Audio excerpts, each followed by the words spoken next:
Hey everybody, and welcome to another episode of Nerds with Friends. My name is Cody Leach, and as always, I'm joined by Christian Garcia. Up, folks. We're back at it again. Um, some exciting stuff to talk about today. As of listening to this, the Shadow of the Erdtree, the expansion DLC for Elden Ring, will have been out for a little bit. So we decided we would talk a little bit without, spoiling anything about the expansion itself, but we talk about what makes Elden Ring such like a force in the gaming industry, we'll say. But we'll talk a little bit more about that later. Please like and subscribe. It helps us out. Leave a little comment down on the video saying, "Oh my God, we love you so much." That all helps us out. Gets our podcast in front of more eyeballs and in front of more ear holes, and that's what the name of the game is. So let's do some nerdy confessions, Christian, where we confess the things that make us nerds. Why don't you start us off? So I got two mini wins. So I finally got to play a little bit more of Killer Clowns from Outer Space. Yep. It's definitely fun. It's once you start getting a little bit of the hang of it, it starts becoming way more fun. What's interesting though is like there's no tutorial. You just got to Yeah. figure it out. It's like Elden Ring. Yeah. Like, but not only that, but there's not even like change the buttons or like reconfigure. You just have You to, you're in it. just press it. And then you're Yeah. like, oh, that's what that does. Yeah. But one thing I wanted to mention is this is probably the game I've played with like the least amount of toxic people on headsets. Nice. Like no one is, and I put a couple of hours into it, a decent amount of hours into it. No one's calling each other inappropriate things. Lures. No one's no one is like telling girls to get back to the kitchen and make sandwiches, none of Nice. that. Um I have heard a couple N bombs, but it was said by the appropriate people to Oh, their okay. so it's like it wasn't like Southern whites. yeah, exactly. Two other Southern whites. Uh but like everyone's been like, even when you're on the same team, everyone's been super helpful. If someone sucks, no one's been like talking shit. Yeah. And then I was kind of thinking, like, I wonder if this is just more with horror fans. I was kind of thinking, like, even on Twitter, like, I don't know. I think horror fans are like probably the least toxic in the fandoms. I mean, Well, I like, mean, a lot of the stuff they like is already bad, and it's been bad for a long time. You know? I was like, no one really like. Even when I've like someone says, "Oh, this is my favorite horror movie," it's usually like, "Okay, fair enough, not mine," but to each Yeah. their own. Like, Yeah, exactly. that's No really one, no one's like, "Oh my God, you're not even a horror fan if that's your favorite movie." No one yeah. ever really does that. Or like when there was the Nightmare on Elm Street remake, wasn't a fan, wasn't a Yeah, fan at all. But if someone liked it, like, yeah, it is what it is. Like, yeah, it's cool. exactly. Hey, you found joy in it. That's awesome. Like, Yeah, exactly. but Yeah, someone that might is kind be of funny new. that that's a, you know, in these huge properties like, Star Wars particularly, which has been getting a lot of heat lately, Lord of the Rings, that sort of thing. Like it seems like there's a lot more gatekeeping, trying to Yeah, keep people like, oh, well, you're only a Lord of the Rings fan if you've read the books and, you've at least attempted the Silmarillion. I But think with horror, it's like, yeah, as long as you're in there enjoying horror movies, that's all good. I think it just has to do like, as if you're still an outcast, the fandoms are still pretty safe. It's when Yeah. they start becoming a little bit too mainstream that people just start getting like fucking dicks about shit. And horror is still out. Like And it Cody's not a always big will fan be. of. Yeah, it probably always will be, man. Like, but Yeah. it's fucking one of my jams, and like everyone seems pretty fucking chill. It's kind of like honestly, it's kind of like disc golf when I started getting into it because like regular golf can be kind of an elitist thing, right? And now there's been changes and stuff in that in recent years, but like, you still run into assholes on the golf course who like pressure you because you're taking too long to putt because you suck or whatever, or you know, um, they'll like try to jump in front of you and stuff if you're driving and not hitting very far and that sort of thing. But like disc golf, you get in there, if you walk in with like no bag and just like a disc in your hand, one single one, like you'll meet people who'll be like, "Oh, you starting out? Oh, that's so cool." You having fun and all this stuff, and they'll give you tips and stuff if you need them. They'll help you out and stuff. It's like such an embracing community. It's really refreshing. See, like I had no interest in disc golf before, but now that Yeah. you said that, oh, people are nice. Oh, maybe I'll fucking give it a try. Oh yeah, for sure. Like the nicest people you ever met. In fact, like there's like a thing in disc golf where like if because you lose your discs sometimes you throw them in a tree or a bush or whatever and you can't find it, and most people will write their phone number on the bottom, and my friend David lost one like I don't know 6 months ago. Just got a text. He's like, "Hey man, found this here, at down in at the San Jose course that we were at." He's like, "You want me to meet up and give back to you?" And David's just like, "Nah, man, it's cool. You found it. Thanks for I appreciate you reaching out, but that's yours now." He's like, "Are you serious, man? This is a nice tip." He's like, "Yeah, man, thanks for looking out." He's like, "Oh my God, thank you so much." And it's just like the friendliest thing ever. You know what I imagine, and probably because we were talking about horror, someone was wearing someone else's face as a mask, and then Yeah. like, as soon as like you could just keep it's like fuck, crosses out the name, take the mask off. Yeah, Missed out on a kill. I missed out on it. You're safe this time. No, yeah, it's a very accepting community. It's pretty nice. Yeah, I still think like just thinking about it and talking about it now, I think the more the fandom is like not Yeah. accepted, the cooler the people are because you just want more. You just Yeah. want more people to It's talk it's about it. healthy for the hobby or the sport, the whatever. Which is We funny just because like some hobbies like things like Warhammer and even Magic to a lesser extent, can be super gatekeepy, if you meet the wrong person or whatever, which is like more people who are into this, the better off it is and overall. we just need like Star Wars to not be so popular anymore. Well, it's happening. Cool. You said you had another one that you wanted to. Oh yeah, I started playing a Dead Cells. So I don't know if you've heard of it. It's I guess it was a game that was supposed to be. It was like a mobile apps game company, and they were like trying to make a sequel to like another mobile app game, and then it started to be nothing like what they Hmm, had made, and it just started turning into what they were calling a Metroidvania type sure. game. Um, Metroid Castlevania style. Yeah, and it's a lot of fun, man. So the one I got is I guess they must have gotten permission to use some Castlevania characters and levels. It's super fun. Like it looks like you can do it as a speed run, and the quicker you beat like one of the levels, you start powering up even stronger. You Oh, get that's cool. cool weapons, and there's a whole bunch of weapons, and then you can find certain areas where you can unlock Richter from Castlevania and Alucard, who was one of my favorite characters in Castlevania. Yeah. And it wasn't until recently that I noticed, oh, Alucard is Dracula Dracula backwards. spelled backwards. Oh yeah, that worked out. I've barely played Castlevania and I knew that. Yeah, but it's super fun. What system's on PS5? So I think it started on Steam, and then there was a mobile game, and yeah, I'm playing on the PS5, but I'm Nice. pretty sure it's like A on lot every of system. a lot of Yeah, and platforms. it has a permadeath system, so like once you die, you lose all your items, and you basically have Hmm. to start from like Oh, your okay. level. Kind of like that game, like it's like a better version of that game that was on the PS5. Oh, Returnal. Yeah, A roguelike game. Yeah. yeah, Very yeah. cool. But you know, this one like it's not so bad because you can level up pretty quick, and the levels are quick. Yeah. So there's not a huge cost to like dying. Right. Like you die, I'm like, all right, but I'm not gonna fucking throw the game away like I do with Returnal. Like, oh fuck this. Yeah. I'm not doing that shit again. Yeah, Um, those can be very punishing. I mean, similar thing in Elden Ring with the lost runes or whatever, it's like, man, if you were holding like 100,000, you're like, oh my God, I have to go back and get yeah, those. But fuck all that. But yeah, yeah, it's fun. You should check it out. It's not that expensive, like 30, Dead 40 bucks. Cells, huh? That sells. Cool.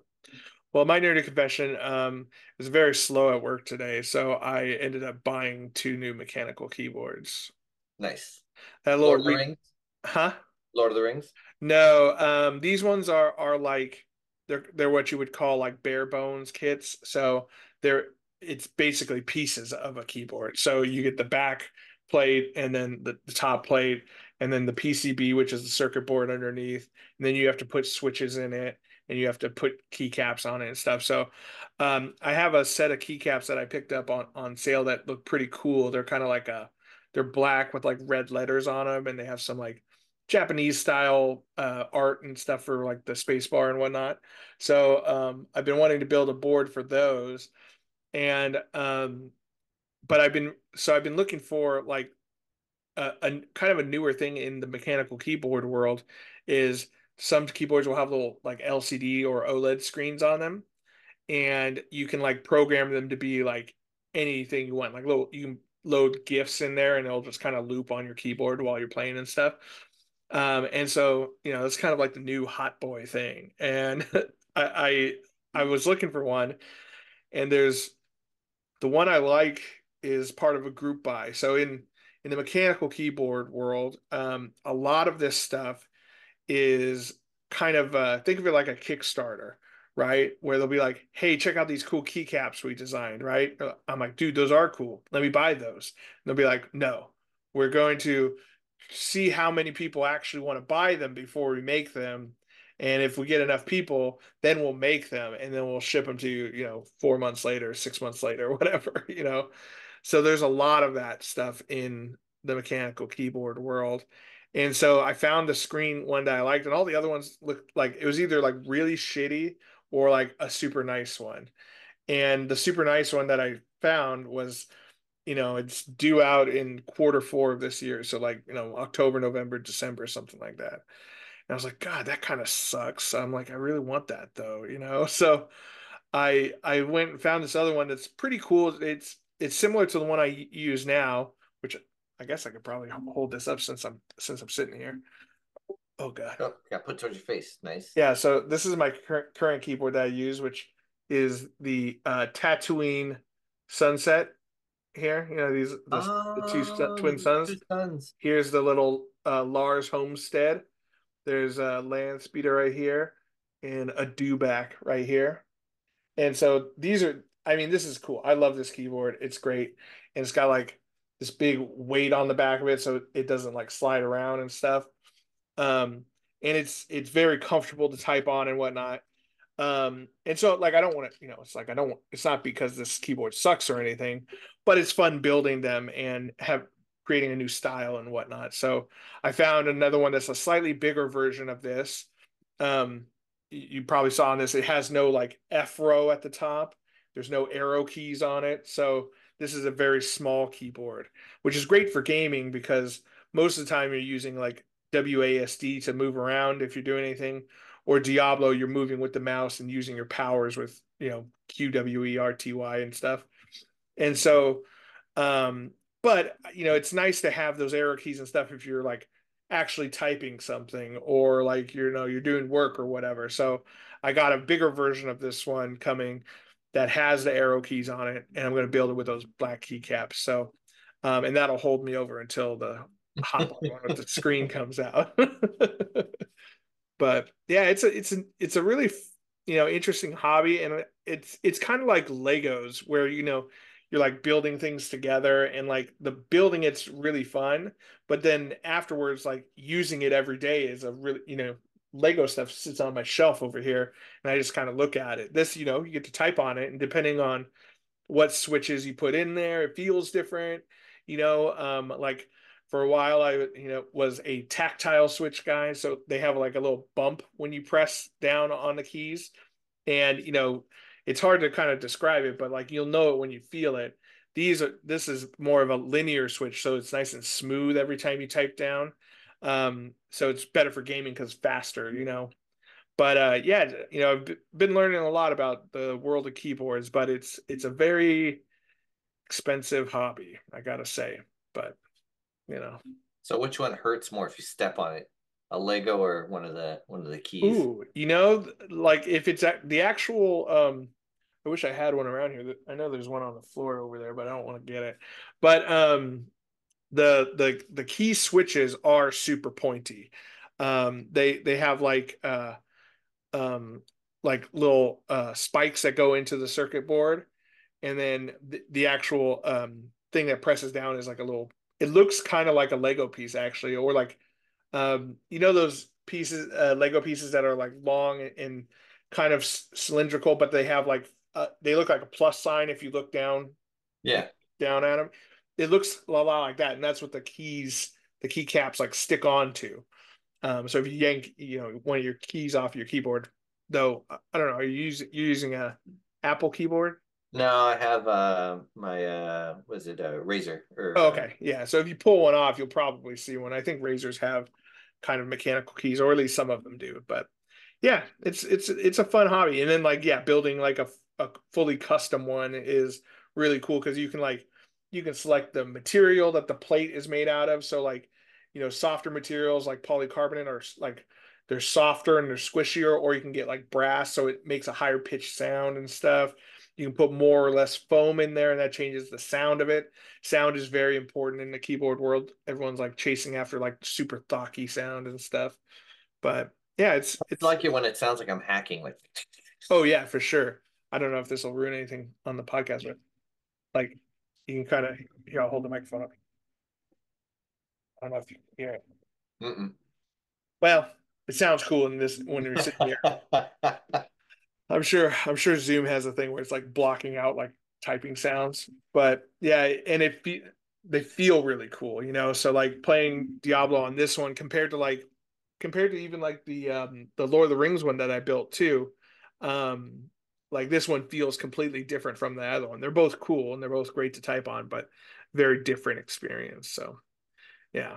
Don't get into the hobby, Christian. All It's right, I it's won't. dangerous. I stayed away from whatchamacallit, Warhammer. So Yeah.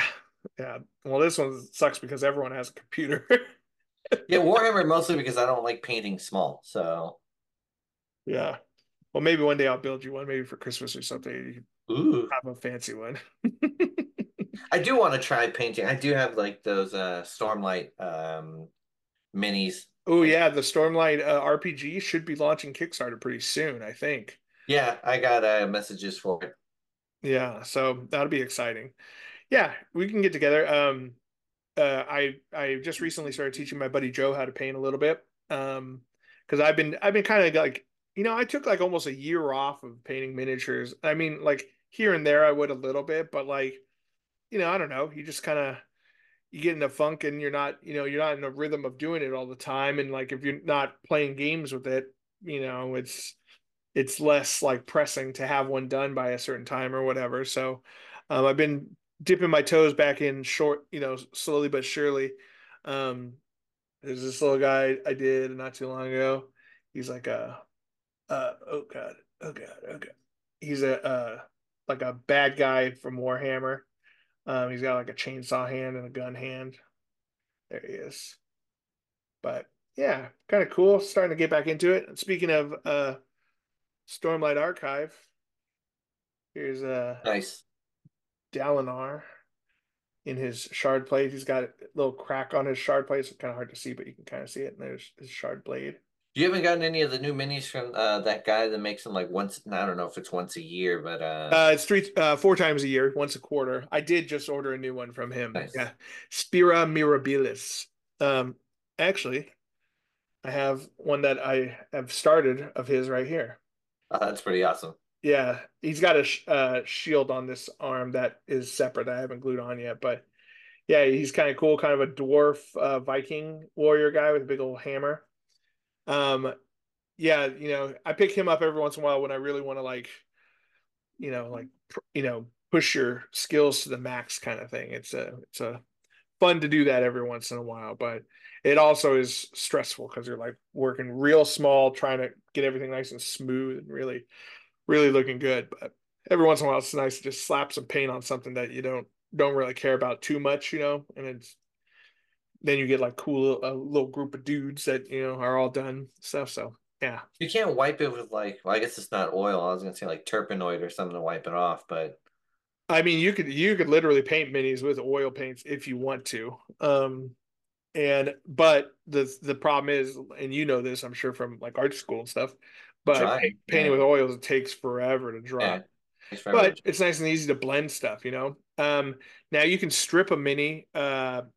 Generally, you take take it and put in like a what do you call it? Tupperware full of like simple green like uh, multi-surface cleaner. Does Yeah, a pretty good job. You let it sit in there for a couple days, and you take a toothbrush and like kind of scrub it. and it doesn't break down the material of the actual figure. Generally, no. If it's a plastic miniature or like if it's metal, like old miniatures were all metal, like pewter and stuff like that. You can dump that shit in like acetone, and that'll just like eat the shit away from Yeah, like super clean, like brand new. But acetone will melt plastic. So but it's acrylic, right? acrylic paint, yeah. So theoretically, you could just go on top, go on top, go on top, but then you start getting like thick layers of. Yeah, like you could totally do that. Like if I mess up like real bad on something, or like I'm like, you know what, these guys instead of red armor, I want them to have orange armor or green armor or whatever. You can just literally spray another thing of primer over it, just go back to square one, and it's thin enough where that won't make a huge difference. Yeah, just If you do that multiple times, sure, you start to lose a little detail here and there, yeah, and but I don't know the like opaqueness of the paints, but like if it's something that's kind of runny or see-through, then you're gonna get some of the other color underneath, you know. Mhm. But if it's opaque enough, then yeah, it'll go Yeah. over. Yeah, most there's this guy named Duncan Rhodes, who for a long time he was a painter, a painting teacher guy for Warhammer, and he did all the videos. And his whole mantra was two thin coats. That's how it takes to get full coverage. Sometimes it takes three, depending on how much you dilute your paints and stuff. But yeah, it's like messing up messing up like royally where you'd want to start over is hard to do. You just take it part by part slowly, and slowly get your whole figure done. And if you mess up one shoulder pad or something, you can just paint over it a couple times and it's a different color already. The So other thing I'd want to do is just because I'd want to get like some headgear where you got like magnifying glasses, oh shit, check this out. like where you can put multiple like glasses, like bam, bam, bam, bam, bam, bam, bam, and like you start getting into like looking at molecules. There we go. Yeah. So my buddy Joe just got me these. The actual lenses are still in the box over there, but I call these my sexy gogs, and it has like a little. Oh, it has this thing down. So like if you have the little things that hang from this, and then you can put this in front of it and get even closer, and then it's got like a little light on top of it. Pretty cool. That's definitely like, you know what? I'm getting laid way too much, Yeah, way too often. yeah. The I need to ladies slow it can't. down. They can't handle this. It's just This is like too much. I need people to lay off me. Christian, I'm getting tired of getting all this pussy all the time. Yeah, You it's know, fucking. it's wearing me out. I need a little repellent. Yeah, the whole miniature painting hobby in general is kind of like that. Unless you find the right one, Christian, then Yeah, that's then true. it's fine. And also, ladies, safe bet. No one's gonna take your dude away. Oh yeah, for sure. Safe. He'll Like, be oh he'll be down in the basement, just yeah, you know he's not cheating. He's down there painting like I minis. would never cheat on you, honey. She's like, I know Yeah, I that know. you don't I have just that ability. I just bought you a new set of minis. You're too busy. You're too busy, and no, who would take you? Oh my God. Well, that's we went on off on a bit of a tangent there. Let's take a quick break, and when we get back, we'll talk a little bit about Elden Ring and why it is one of the greatest games that has ever gamed. We'll be right back.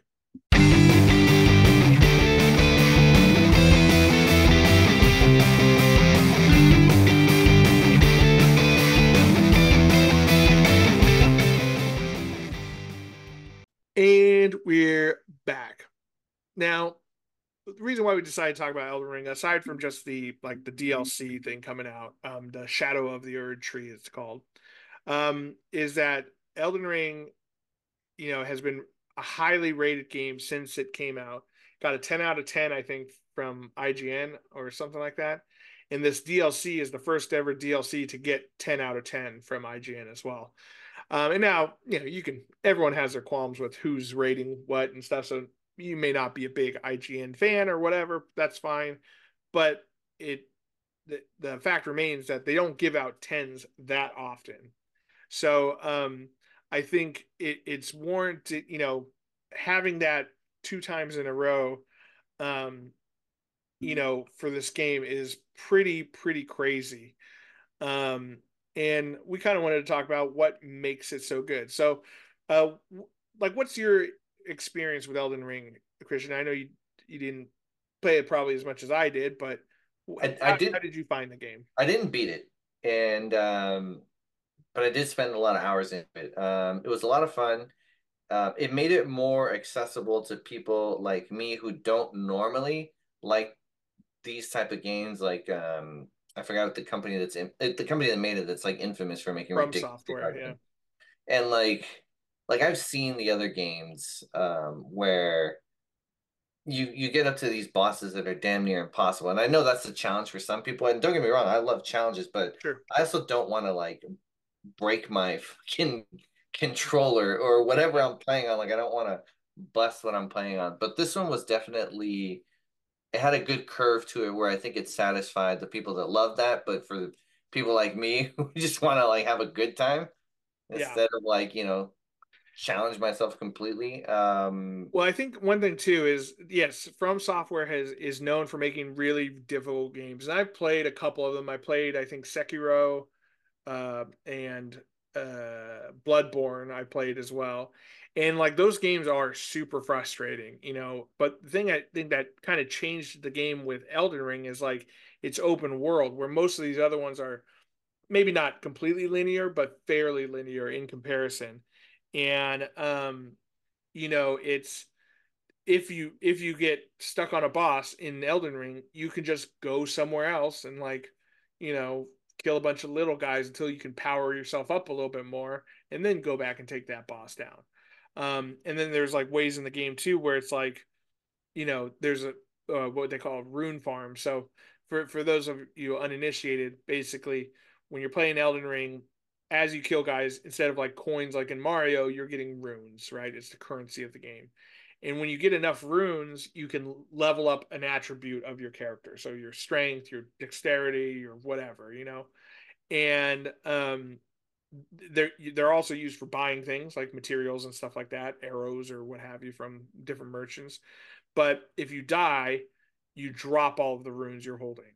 And so you have a chance to get them back. You have to run back to where you died, pick them up, and then survive to spend them. And otherwise, if you die again, you lose them forever, and you gain more.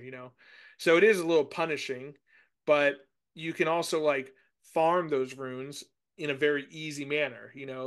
I think they did it in like South Park. They're just like killing these little small yeah, creatures over and pigs. over again. Yeah, There pigs or were whatever. pigs, yeah. And you can do that in this one. There's a bird that you can shoot off of a hill multiple times. You just shoot one arrow at it. It tries to run at you, and then it falls off the cliff, and it gives you like 10,000 runes every time. And so now, as you level up, going from level 1 to 2 only takes 50 runes or whatever, right? But then 2 to 3 takes 100. 3 to 4 takes 150 or whatever. So it gets more and more each time. So like, after time, like 13,000 runes, you got to kill that bird 20 times to go up one level or whatever. So you do have to play the game eventually. But I think that ability to skip a hard part for the time being and come back to it when you're higher level is a great like equalizer for the game, right? So if you're not super into these games, which admittedly I am not a big From Software fan, like this game I love, but um, you know, something that made me enjoy it is that like, oh man, this guy is really hard. He keeps killing me like one shot.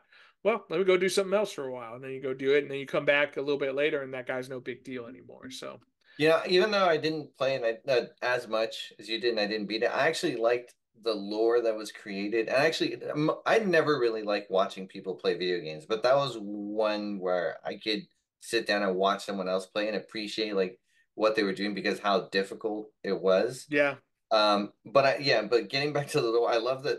I forgot the guy's name, but the guy who became internet famous because he was helping people. let me solo her. Yeah, Yeah, who had the pot on his head. So yeah. in the Elden Ring, you can summon people, other players, into your game to help you with bosses. And like you can kind of bring your buddies in and play a lot of the game with them, just kind of run around together. But it's really designed for helping you with a boss that you can't beat. And so there's this infamous boss called Melania, who is probably the most difficult boss that's ever been in one of these From Software games. A lot of people have said that, and people are just having a hard time. Now she's optional. You don't have to beat her to beat the game. So that's cool. But like people are having the roughest time with her. And like people who are like game streamers and professional gamers were having a hard time. And then there's this one guy who his name is in the game is Let Me Solo Her. And so you can summon him. You see him in the hallway in front of her boss battle arena, and you summon her, and he comes in and he's naked except for a little loincloth. He's got a pot on his head, and then two katanas. And he goes in there and he solos this incredibly difficult boss, generally without being hit by her at all. And so he became kind of this like legend in the game, you know? And like I don't think the actual person ever came out, huh? Like, I he don't did. think he did. He Ah, eventually came out, that kind but of ruins the legend, man. I but wish. it's funny. Like the reason why he came out was other people started to copy him, and they would like even if they got if the other person helped them or something like that, they would just leave the game, and then you'd be stuck with this incredibly hard boss again by yourself.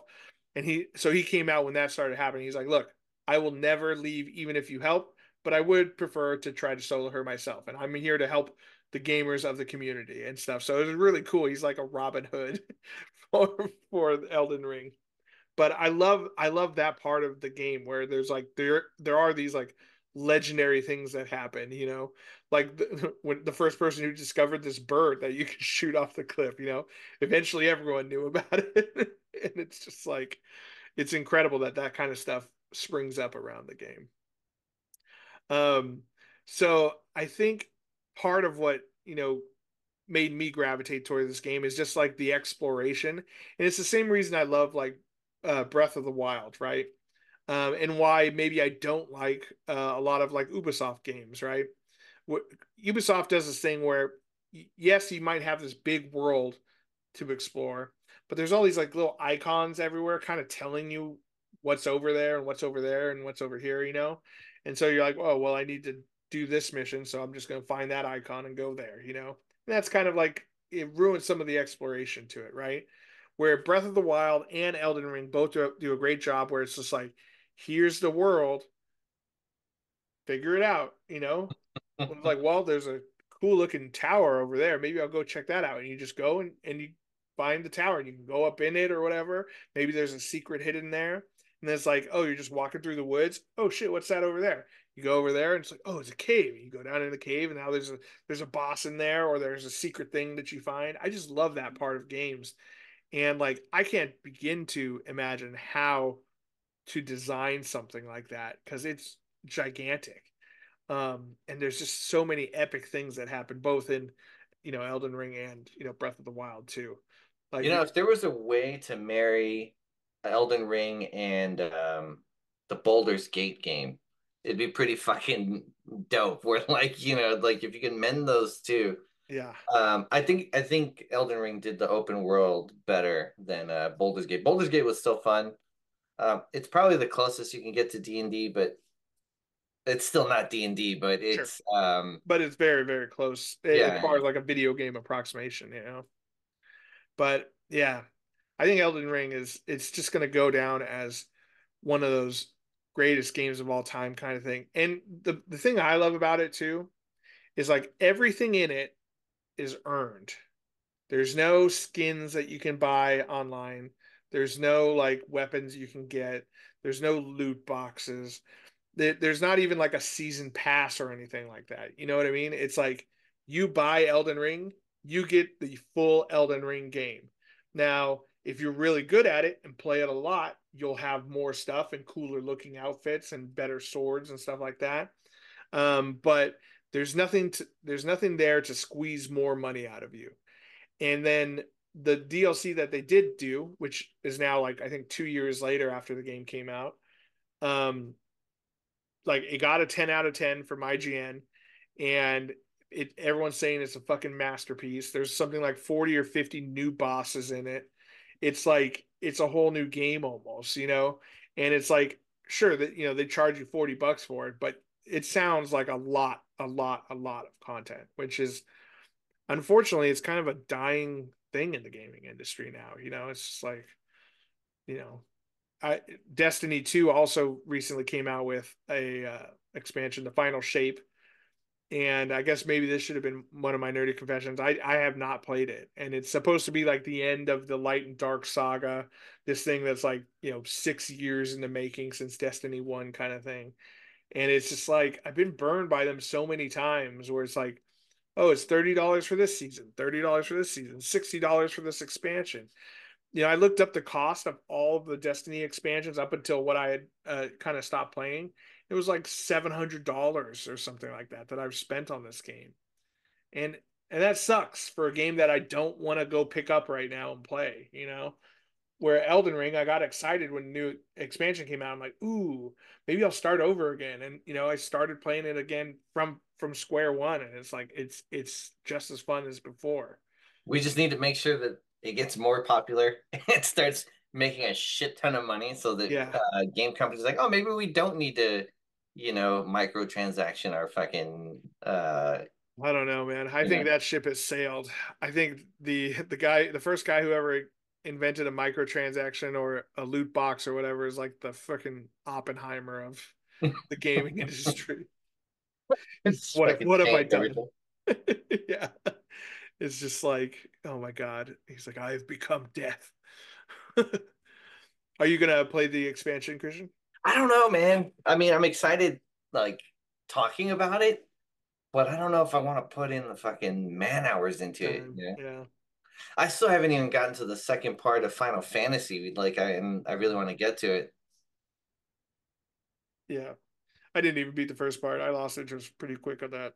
Just not my thing. I think I'm a big enough man to admit that I'm not a Final Fantasy fan. It was really good, and like when I remember when I saw, oh, it's coming out soon, part two. I was like, oh man, I want to replay the beginning part because it started on the PS4 and my file didn't transfer over to the PS5, and I was like, all right, well, I want to start the second one with the complete game, and I just fucking I couldn't get into it, you know. It's kind of another thing. It's like you look at that game. It's like, okay, you get half the game that came out on the PS4, and then the other half came out 5 years later or whatever, or 4 years later, something like that, on a different console. It's like that kind of sucks. You just spent $120 on this one game. Though Yeah, I will say, it seems like it's pretty big, and it looks great. But man, Elden Ring, I think they're doing it right.